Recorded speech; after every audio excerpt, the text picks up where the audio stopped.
Hello and welcome to another Doctor's Assistant 1 video, and today I'm doing a video on a review of the Ghost Story, the 12th Doctor Ghost Story, issue 2 out of 5.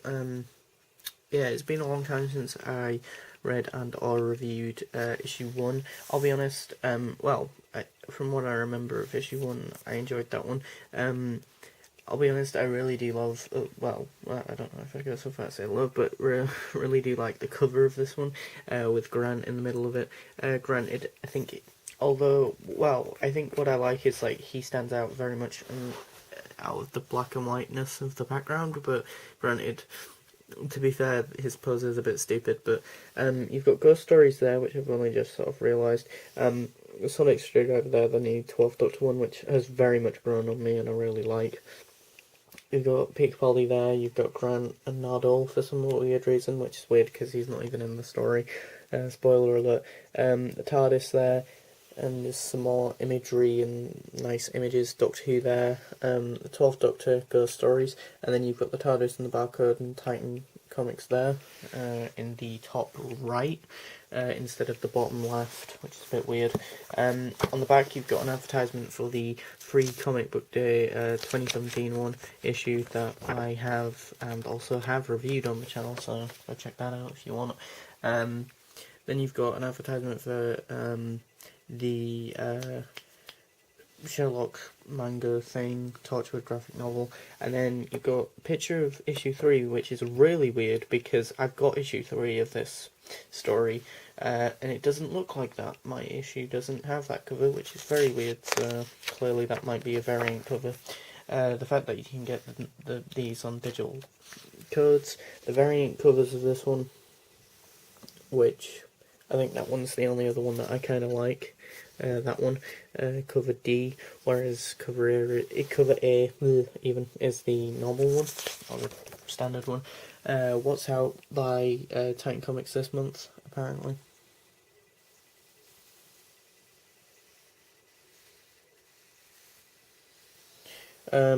Ghost Stories Part 2, the writer, artist, colorist, letterist, and so on information. The writer, which is interesting because I was curious as to who wrote this after I read it. Advertisement for Star Wars, which actually interested me more than this story. I think this story is very weak, very boring. Actually, I'll get on to this more so when I've done this bit, actually. You've got to buy on the Doctor, Grant, Lucy, and then previously what happened. You got the Titan Comics website, Twitter, and Facebook. Yeah, I really, like, I've tried to read this issue like twice now before this review, before I just read it now and I'm reviewing it, but I've tried to read it twice before, and it feels very, from what I remember of the cliffhanger of part 2, I mean issue 1 even, sorry, issue 2 does sort of connect well with it, but it goes into this direction that I didn't think I expected it to go in, but it's not even an unexpected direction, but also a direction that just, spoiler alert, but the bad guy in the first issue just sort of becomes a good guy, and it feels very abrupt and very abrasive. Well, not abrasive, but very rushed anyway.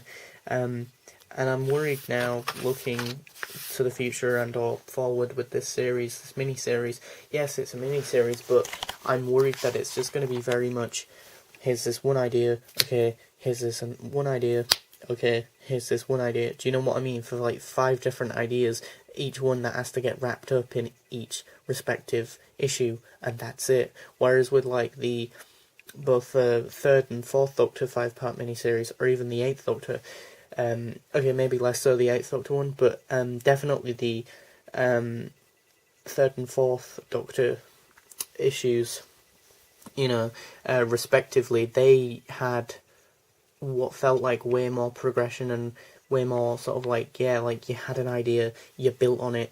Yeah, it might have gone into a bit of a different direction, and that, but there was twists and turns and plot twists and developments. Like, for example, in the Third Doctor one, there's a pretty significant plot twist, but it links back to something earlier said in or earlier bits of issue 1 and or 2.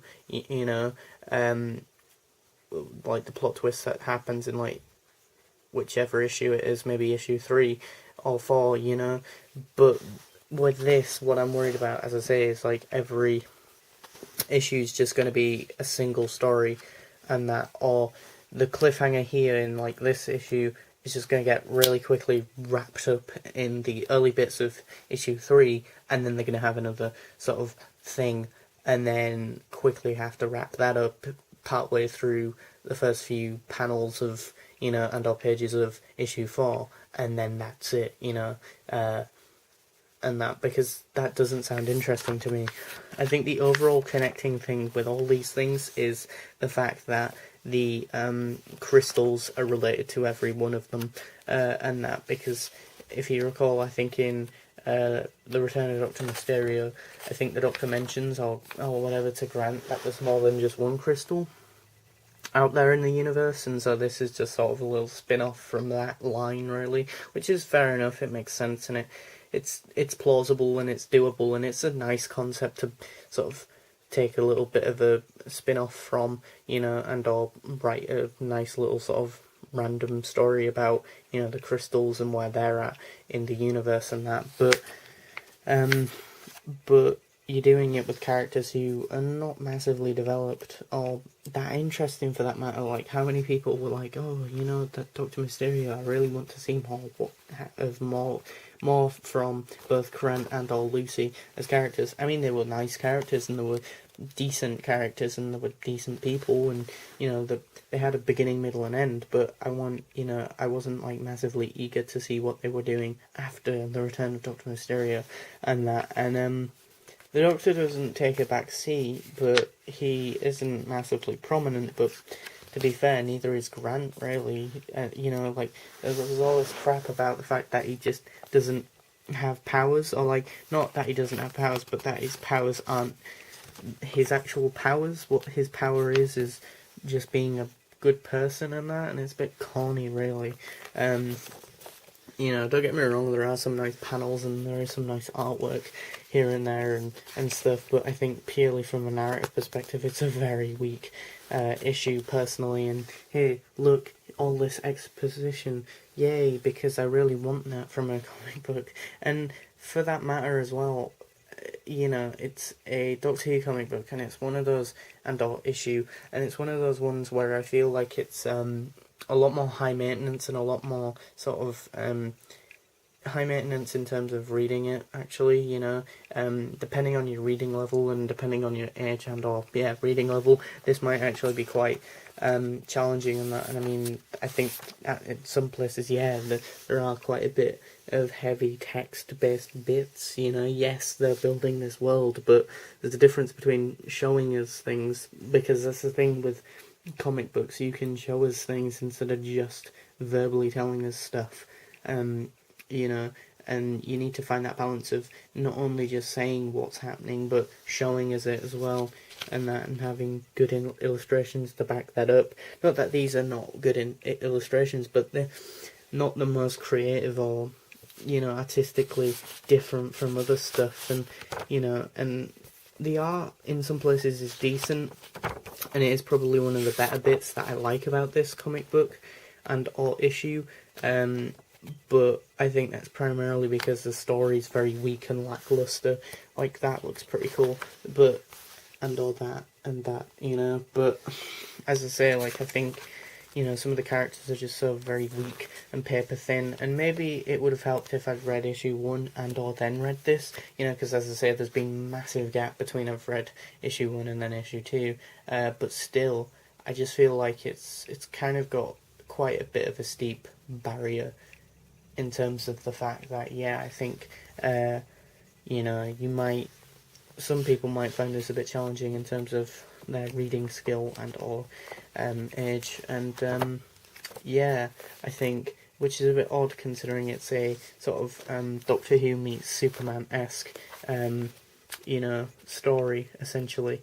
And yeah, it just feels a bit, a bit odd, because, you're going from the Doctor and Grant to, I think, his wife and or kid, and or, yeah, I think, or like two other side characters who are just so very dull and or paper thin, that I actually forgot what they were even doing at one point and who these people were.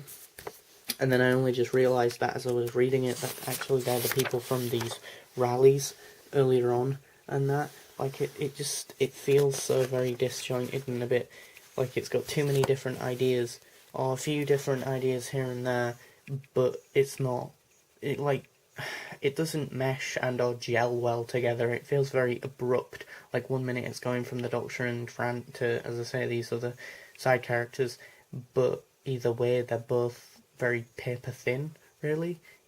Like, one half of it feels like, as I say, the closing bit of the conclusion to the cliffhanger of part 1 and or issue 1, and then immediately separate from that is a new story which doesn't have time to breathe and or develop, because the first the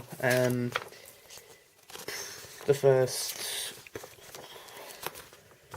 1, 2, 3, 4, 5, 6, 7, 8, 9 pages of this comic are dedicated to wrapping up the cliffhanger of part 1 of issue 1. So then the rest are dedicated to actually pushing and or making a new story. So it feels like two separate